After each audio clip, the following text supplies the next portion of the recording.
우리 옆에 분하고 인사 나누겠습니다. 주님의 평화가 함께하기 원합니다. 이런 마음으로 인사 나누겠습니다. 앞뒤로도 인사하시고요. 그 라이브 예배로 들으신 분들은 잘 모르겠지만 저희가 안심자석 해가지고 마스크 다 쓰고 지금 예배를 드리고 계세요. 느낌이 굉장히 사뭇 좀 감동스럽습니다. 이렇게 하나님께 예배드리기 위해서 나오신 여러분도 환영하고, 주님의 평화가 정말로 함께하길, 온라인 예배 드리는 분들도 마찬가지로 주님과 동행하길 간절히 바랍니다. 오늘은 하나님이 어떻게 일하시는지에 대해서 말씀을 나누려고 해요. 여러분들 지금 우리가 같이 본문을 마태복음 읽었는데, 오늘 이 본문과 함께 그 바울서신에 있는 데살로니가 전서하고 구약에는 여호수아서를 함께 오늘 말씀을 보려고 해요.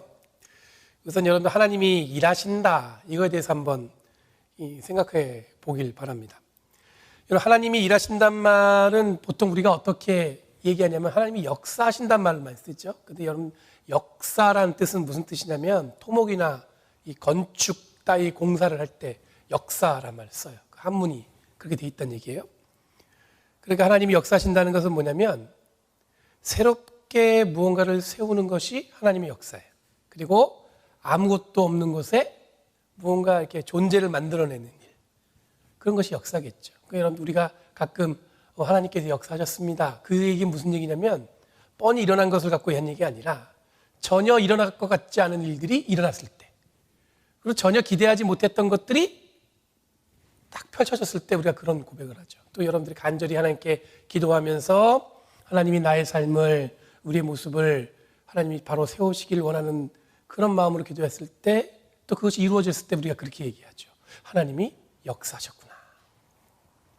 그럼 성경에 보면 하나님은 역사하시는 방법이 혼자 일하지 않으세요. 하나님 혼자서 막 뭔가 하지 않으세요. 늘 어떻게 하냐면 사람을 선택하셔서 사용하셨죠. 좁은 위에서 보면은 성경 속에 하나님이 누군가를 부르셔서 일하는 것, 예를 들어서 아브라함을 부르시고 야곱을 부르시고 모세를 부르시는 것으로 일하는 모습을 우리가 볼 수가 있잖아요. 근데 넓은 의미에서 보면 또 우리들이 늘 고백하는 하나님의 섭리를 통해서 우리들의 삶에서 새로운 것들을 만들어 가시죠.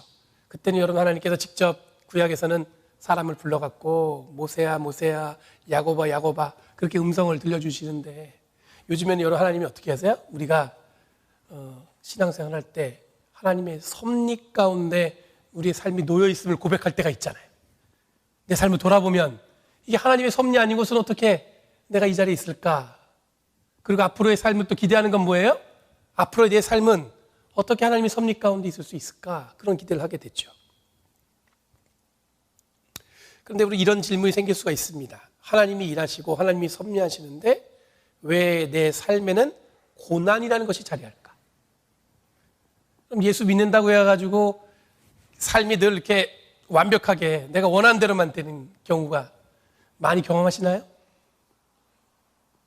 이 마스크를 쓰고 계니까 이 표정을 읽을 수가 없어요. 앞에 앉아 계신 분들을.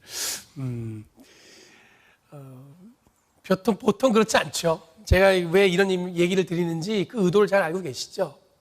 내 삶에 늘 펼쳐지는 것이 내가 의도한 대로 잘 되고 있는가? 가끔 안 될 때가 있습니다. 지금 일어나고 있는 이 코로나 바이러스도 마찬가지예요. 그럼 이것도 하나님이 만드신 걸까? 이런 고민이 생길 수 있겠죠. 또 코로나 바이러스 인해서 직장을 잃고 어려워진 삶도 그럼 하나님이 하신 걸까? 이런 그런 질문이 있지만, 그런 생각들이 자꾸 떠오르지만 이게 그닥 물어보기도 그렇고 그 답을 찾을 수 없는 것 때문에 답답할 수가 있죠. 그래서 어떻게 해요? 낙심하고 말 때가 있죠. 이런 탈무드에 이런 얘기가 있어요. 어느 랍비가 긴 여행을 하면서 나귀하고 그 개하고 그다음에 그 사람이 의지한 건 뭐냐면 밤에 불을 밝혀줄 작은 등불을 하나 들고 여행을 합니다. 여행을 하는데 이제 어느 동네에 이르렀어요. 밤이 어둑해지고, 그래서 누구한테 부탁하는 게 아니라 허름한 헛간이 있길래 거기에 이제 하루를 유숙할 마음으로 들어갔습니다. 밖에다가 나귀도 묶어놓고 개도 묶어놓고 안에 들어가서는 이 작은 등불을 의지해서 자기가 들고 온 경전을 읽기 위해서 딱 펼쳤는데 바람이 불어서 그 등불이 꺼져버린 거예요. 그러니까 일찍 등불이 꺼지니까, 불이 꺼지니까 할 게 없어요. 그래서 이른 저녁 잠을 청했습니다. 잠을 청하고 아침에 딱 일어나 보니까 개는 여우가 물어가고 나귀는 사자가 물어갔어요. 얼마나 황당했겠어요. 제가 그거를 의지하고 여기까지 왔는데. 그래서 마을 어교에 있었으니까 마을에 들어가서 아침이나 요기할까 둘러보는데 밤새 도둑대가 들어가지고 이 동네 사람들을 다 죽이고 동네를 완전히 쑥대밭으로 만든 거예요. 개도 잃고 나귀도 잃고 등불마저 바람에 꺼졌는데 만약 개도 그대로 있고 나귀도 그대로 있고 그리고 등불도 꺼지지 않고 계속 켜져서 자기가 늦게까지 글을 읽었다면 아마 생명을 부지할 수 없었겠죠. 그럼 인생사 세옹지마라는 말이 있는 것처럼 우리들의 삶이 또 비슷하게 이런 일들이 일어나는 것 같습니다. 살아남았으니 다행이라는 것도 아니고 가진 것을 잃었으니 불행하다고 이야기할 수 없습니다. 우리들이 경험하는 삶을 늘 이랬고 무엇보다도 사랑하는 우리의 자녀들도 우리와 비슷한 삶을 살아갈 것이라는 것이죠. 제가 소리 들면서 무슨 생각이 들었냐면 부모가 저희 어머니 아버지가 이렇게 어려운 삶을 지금까지 살아오셨구나. 그걸 경험할 때가 있어요. 그리고 우리 그렇게 사랑해 주셨구나. 그렇게 힘든 가운데. 여러분 그럼에도 우리는 여기서 늘 하나님이 일하신다, 역사하신다 라면서 고백하고 살아야 됩니다. 고난이 밀려오고 어려운 일들이 내 앞길을 가로막고 있는데 이것도 하나님이 일하시는 방법일까? 이런 질문도 당연히 밀려오게 마련입니다. 말씀을 본격적으로 나누기 전에 우선 우리들이 명심해야 될 건 뭐냐면 하나님이 일하시는 것은 사람을 통해서 함께 일하세요. 그러니까 우리를 부르셨다는 얘기는 우리를 일꾼 삼으셨다는 얘기잖아요. 그게 뭐냐면 하나님이 우리를 통해서 어떻게 하시는 거예요? 일하기 위해서 부르셨다는 거예요. 그리고 또 한 가지 늘 새로운 일을 하신다는 것을 기본적으로 여러분들 마음에 새기시고 오늘 말씀을 봤으면 좋겠어요. 여러분 사람을 통해서 일하신다는 것은 아까 말씀드린 대로 여러분들 그렇게 들었으니까 그 정도만 이해하시면 될 것 같고 어떤 새로운 일을 하실까? 지금 내 삶에서 지금 우리 교회를 통해서 새로운 일을 하신다는 것인데 이 새로운 일의 방향은 잘 모르겠어요. 그런데 이 새로운 일은 지금 이 시간을 지나가고 새롭게 펼쳐질 삶이 우리 앞에 놓이게 된다는 말이에요. 그러니까 여러분들 그렇게 힘들게 살아온 삶도 돌아보면서 사랑하는 자녀들 혹은 여러분들 다음 세대에 올 수 있는 나보다 더 젊은 후대에 있는 사람들은 그 사람들 앞에 펼쳐질 삶이 기대가 되는 이유는 뭐냐면 바로 여기 있는 것 같아요. 우리들은 힘들게 살아왔지만 한 가지 얘기할 수 있죠. 살만 나는 게 있더라. 그렇죠? 거기에 하나님의 역사하시고 우리와 동역하고 있다고 하니까 그 기대와 소망이 있는 것 같습니다. 저는 오늘 말씀을 통해서 우리에게 그리고 우리 아이들에게 그리고 우리 다음 세대에게 펼쳐질 더 큰 기대와 소망을 하나님께서 어떻게 일하신지를 오늘 본문을 통해서 함께 읽어내고 싶어요.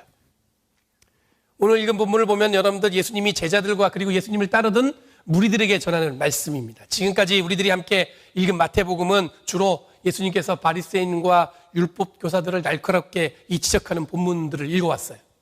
그런데 오늘 본문은 예수님이 제자들하고 그리고 따르는 무리들에게 전하는 말씀입니다. 2절 말씀에 보면 예수님이 바리새인과 율법학자들이 모세의 자리에 앉은 사람들하고 이야기하고 있어요. 지금까지 이들을 대하는 태도와 다르게 예수님께서는 바리새인들과 율법학자들의 영적 권위를 인정하고 있는 거예요. 그리고 이어지는 3절에 또 뭐라고 말씀하시냐면 한 가지 더 보태서 그러므로 그들이 너희에게 말하는 것을 무엇이든지 다 행하고 지켜라. 그러니까 바리새인과 율법교사들이 하는 얘기를 이 제자들하고 예수님 따르는 무리들에게 전하는 거예요. 그 바리새인들하고 율법교사들이 말하는 걸 어떻게 해요? 지키고 따르라는 겁니다.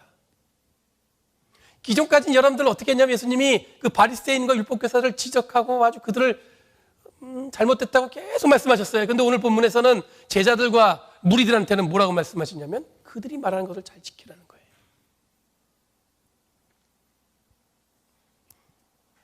지금까지는 완전히 다른 평가죠.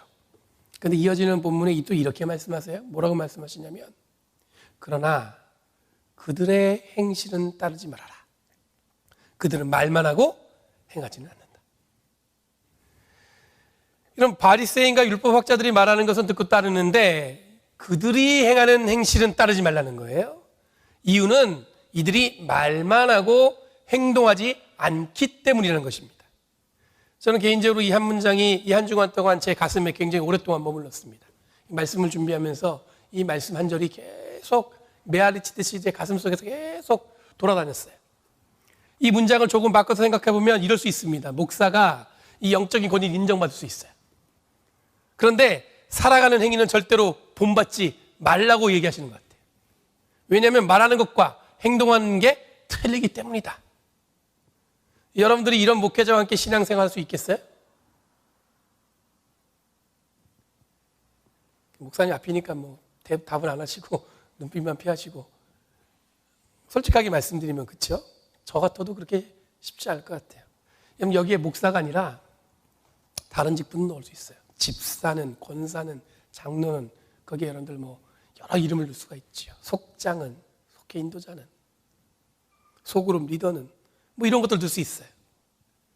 마찬가지로 영적 권위는 인정되지만, 다른 말로 신앙적으로는 열심히인 것은 인정하지만 절대로 그들의 행위를 본받지 말아라. 왜냐하면 말하는 것과 행동하는 게 틀리기 때문이다. 그렇게 들려지는 거예요. 여러분, 얼마나 이게 두려운 말씀이에요. 저는 이 말씀이 굉장히 저희 마음속에 계속 메아리쳤어요. 여러분, 당시 초대교회는 사람들이 늘어나면서 나름대로 체계적인 시스템이 필요했던 것 같습니다. 교회가 사람들이 모이면 그 안에 뭐 조직이 생기고 시스템도 생기겠죠.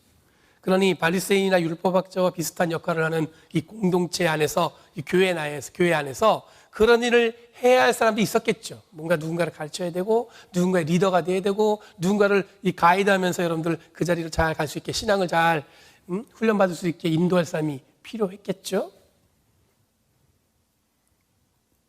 오늘날로 말하면 여러분들 리더를 세우는 것인데, 이 리더를 세울 때 예수님이 말씀하신 이 말씀을 기억하기 위해서 오늘 마태복음은 이 글을 전하고 있는 것 같아요. 4절에 보니까 바리새인들과 율법학자들이 힘든 무거운 짐은 남의 어깨만 쥐울 뿐 손가락 하나 까딱하지 않는다고 얘기하고 있습니다. 성경에서 말하는 무거운 짐은 거의 다 율법을 말하는 거예요. 율법에 철저한 이들은 바리새인들과 그 율법의 무게는 지지 않고 이 손가락도 까딱하지 않는다는 거 얘기하고 있는 겁니다. 그러니까 말과 행동이 일치하지 않는다는 것은 율법에 대해서는 너무나 잘 아는데 율법대로 살아가는 것에는 어떻게 했어요? 실패했다는 거죠.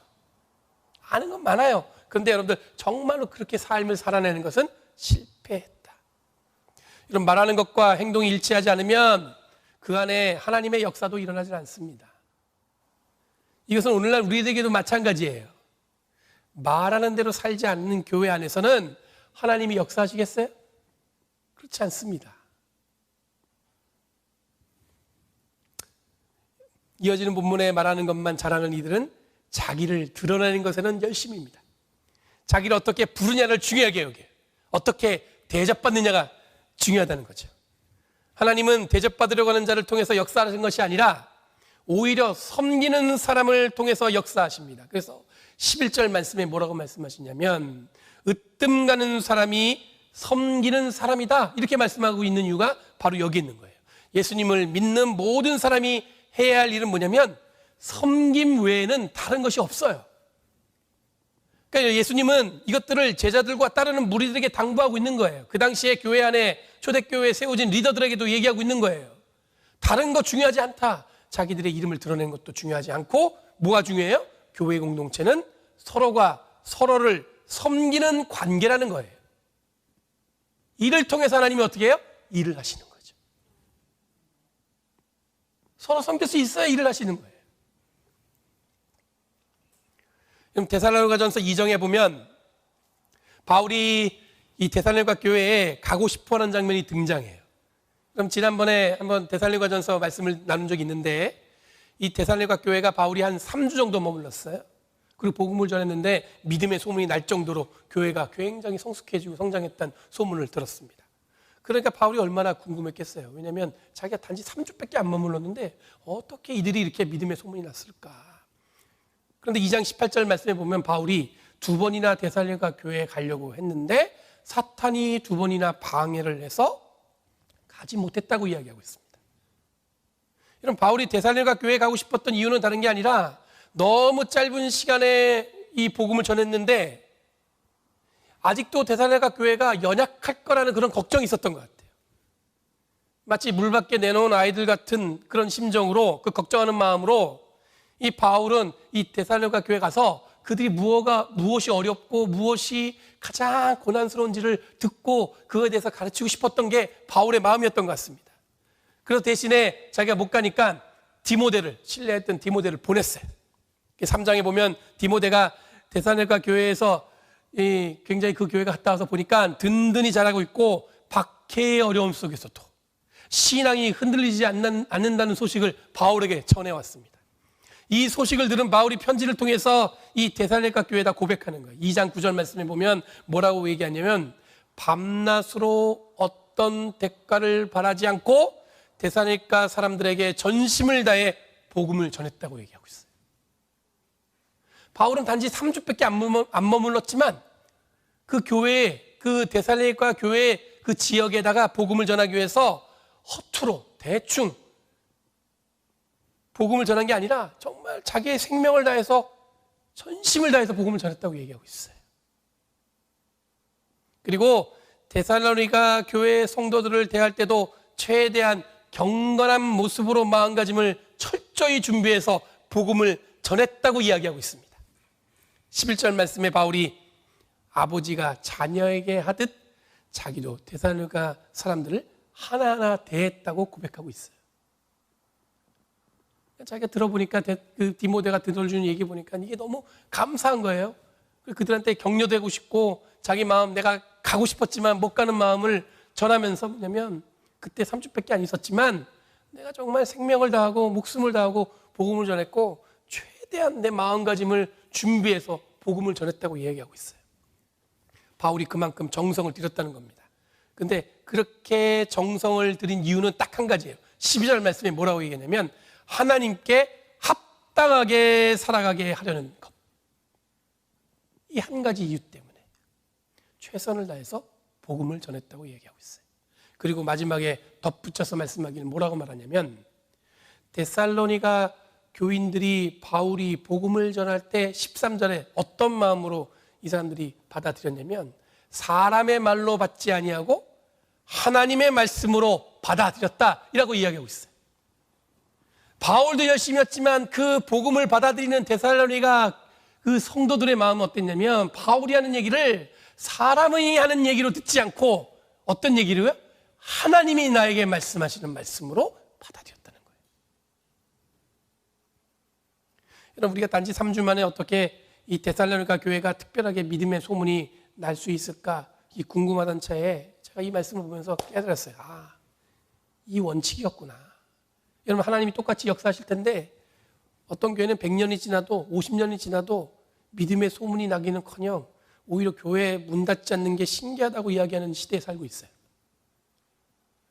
어떤 교회는 소문이 어떻게 났냐면 그 교회는 맨날 다툼이 많아. 교회가 이상해져? 소문이 많이 나요. 근데 하나님이 함께 하시는 교회가 어떻게 문을 닫을 수 있습니까? 그런 질문 생기지 않으세요? 그 교회에서 예배하는, 하나님께 예배하는 예배의 행위는 그럼 뭐예요? 하나님이 더 이상 그런 교회는 함께하지 않는다는 것일까? 그런 질문이 생기지 않습니까?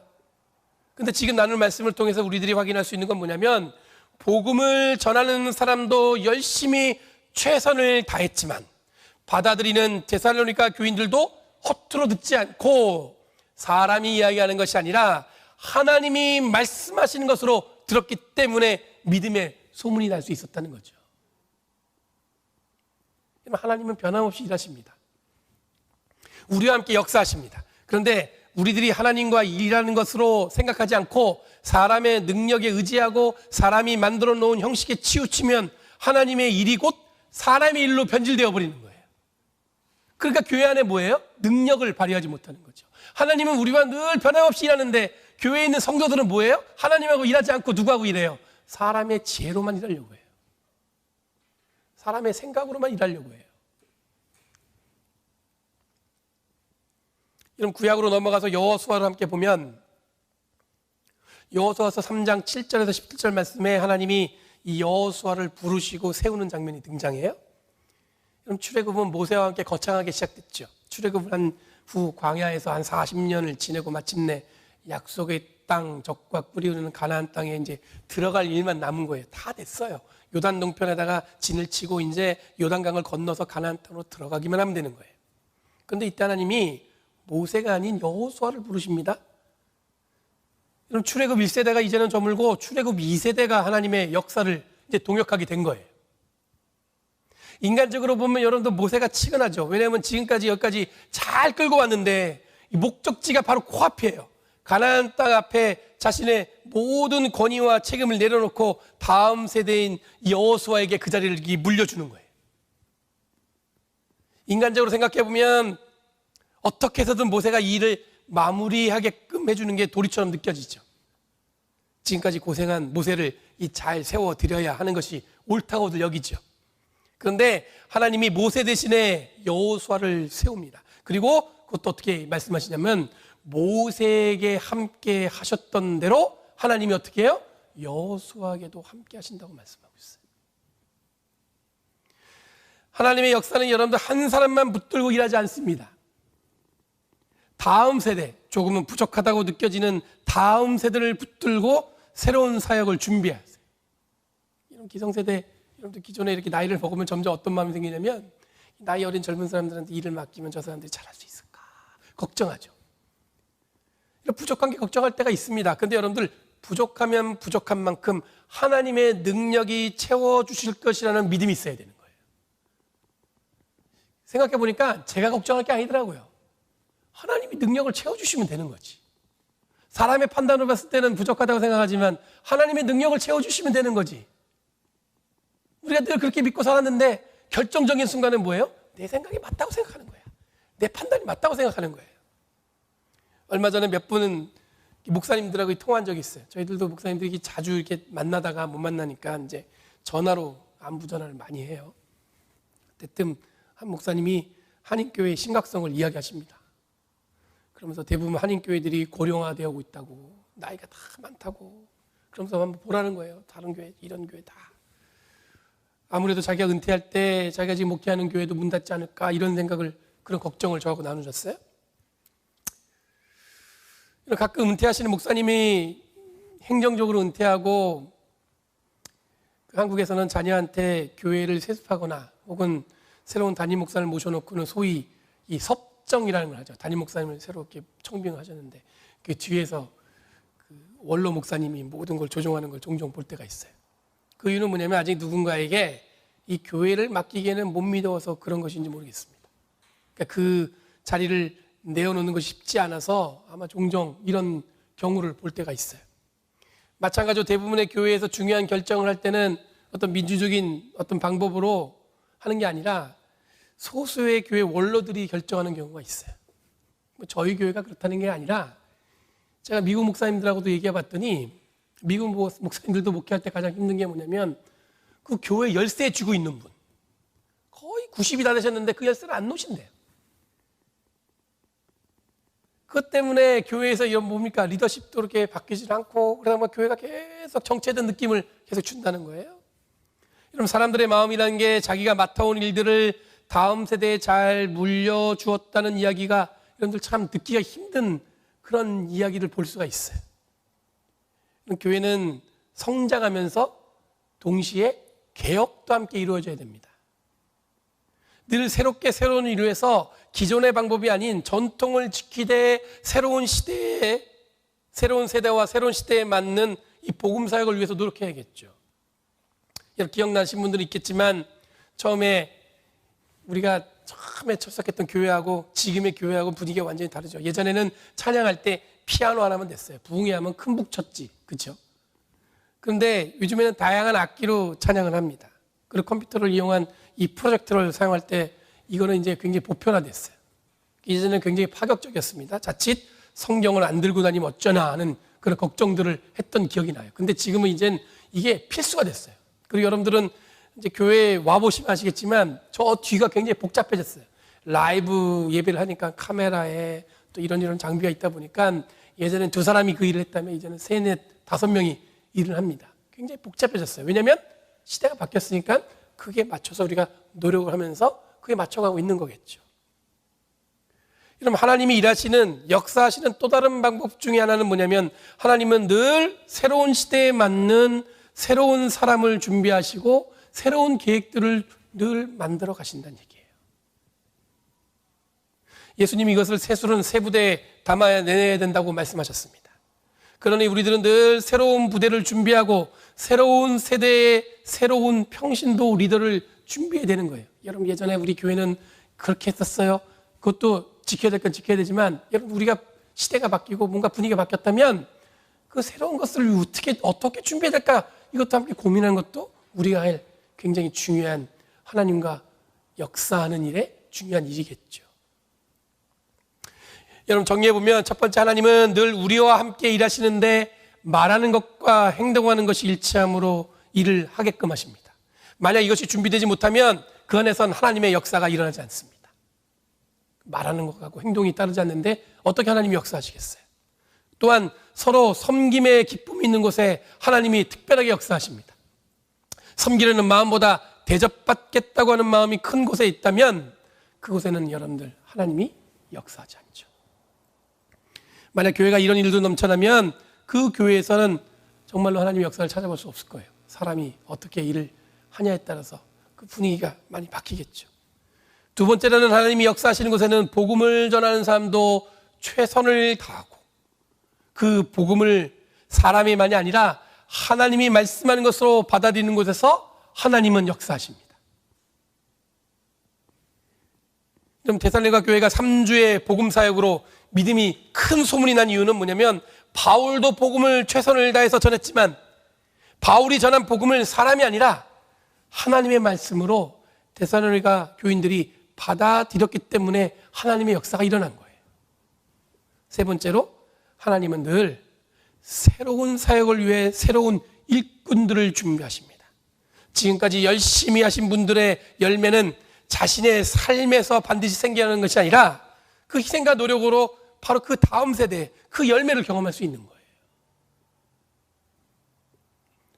그러니 교회는 늘 새로운 사역을 기대하고 소망하며 새로운 일꾼들도 준비해야 됩니다. 이 얘기는 무슨 얘기냐면, 이 젊은 사람들도 어른들이 알게 놔두세요. 아직 저는 어려서. 성경에 보면 나이 어리다고 다들 자기 못한다고 하는 사람들 많았어요. 예레미야도 그랬고요. 결국엔 하나님이 들어 쓰시니까 되잖아요. 나이하고 상관없어요. 하나님이 쓰시겠다는데. 그렇죠? 여러분, 자기가 해야 잘 될 것이라는 생각도 벗어나면 하나님이 그 염려하는 부분까지도 역사하실 거예요. 걱정이 있죠? 그대로 그 걱정도 하나님께 맡기면 하나님이 그 나머지를 채워주시는 거예요. 코로나 바이러스, 그리고 지금 우리들이 경험하는 고난, 이런 것들을 하나님이 어떻게 역사하셔서 이런 일들이 일어났을까 하는 질문에 오늘 하나님이 우리들에게 말씀하십니다. 하나님은 고난을 통해서 역사하시고 우리의 상처를 통해서도 역사하십니다. 홀로코스터가 한창이었던 그 2차 세계대전에서도 하나님은 그 안에서도 역사하셨고, 자연재해로 모든 것을 잃어버린 사람들에게도 역사하셨습니다. 그 역사의 결과는 어떻게 되냐면 우리의 삶에서 드러나는 거예요. 하나님이 함께 하신 삶인지 아닌지는 여러분 우리가 확인할 수 있죠. 하나님이 역사하지 않는 사람은 코로나 바이러스에 끝까지 불안해하며 세상을 두려움으로 몰아넣습니다. 하나님과 역사하지 않는 사람은 자신의 욕망과 전쟁과 인간답지 않은 고난을 일으킴으로 세상에 기억되게 됩니다. 하지만 결국 하나님의 심판 앞에 굴복하게 될 수밖에 없습니다. 마지막으로, 지금 우리들이 각각 경험하는 고난은 하나님이 우리와 함께 역사하신다는, 일하신다는 확신이 있다면 우리의 삶에 큰 자양분이 될 줄 믿습니다. 하나님의 역사는 우리를 통해 끊임없이 이어가십니다. 그 이어짐을 기억하시고 겸손함으로 하나님이 말씀하신 것을 온전히 듣고 그것을 우리 마음에 새기고자 하는 사람들, 그리고 새롭게 열리는 새로운 시대의 새로운 일꾼으로 부름받았다는 확신이 있다면 우리들은 하나님의 놀라운 역사를 함께 세워가는 동역자가 될 수 있어요. 저는 여러분들에게 오늘 이 자리에 초대하고 싶습니다. 하나님께서 여러분들을 부르셔서 하나님의 동역자로 삼아주셨어요. 누가 하겠지, 이게 아니에요. 하나님이 우리를 부르셨어요. 여러분 한 사람 한 사람 부르셨어요. 하나님 오늘도 우리와 함께 일하신 줄 믿습니다. 기도하겠습니다.